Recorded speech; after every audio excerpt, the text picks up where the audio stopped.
Hello বন্ধুরা, সোমাস কিচেনে তোমাদের সকলকে ওয়েলকাম। চলো তোমাদের সাথে আজকে একটা পনিরের রেসিপি শেয়ার করি। এখানে দেখতে পাচ্ছ আমি 350 গ্রাম মতো পনির নিয়েছি। বাটার, ধনের গুঁড়ো, জিরের গুঁড়ো, লঙ্কা, আদা আর টমেটো নিয়েছি।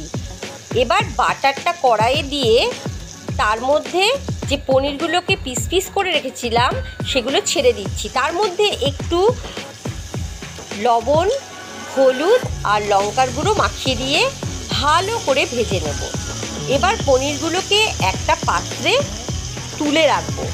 এই রেসিপিটা তোমরা যে কোনো জিনিস যেমন রুটি, নান বা পরোটা দিয়ে যদি খাও দারুণ লাগবে বন্ধুরা।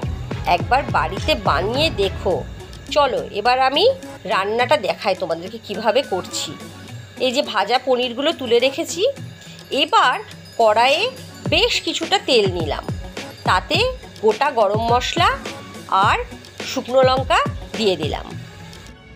এবার যে আদা, কাঁচা লঙ্কা, গাজরটা দেখেছিলে সেটার পেস্ট বানিয়ে পেস্টটা দিয়ে দিলাম। এবার সামান্য লবণ, হলুদ আর চিনি অ্যাড করলাম।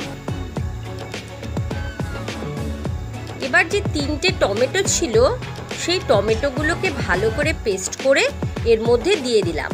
এবার কিছুক্ষণ কষাতে হবে, যতক্ষণ না মশলাটা থেকে তেল ছেড়ে আসবে।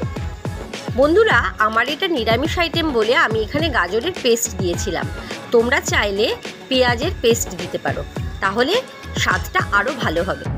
এরপর এর মধ্যে 2 চামচ দই, কাজু কিশমিশ একসঙ্গে পেস্ট করে মশলাটার মধ্যে অ্যাড করলাম।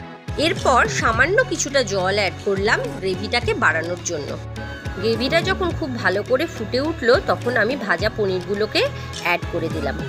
এরপর গ্রেভিটা থেকে যখন তেল ছেড়ে আসলো তখন গ্যাসটা বন্ধ করে একটা পাত্রে সার্ভ করে নিলাম। দেখো তো বন্ধুরা কেমন হয়েছে। ভালো লাগলে তোমরাও একবার ট্রাই করে দেখতে পারো। বাই বাই বন্ধুরা।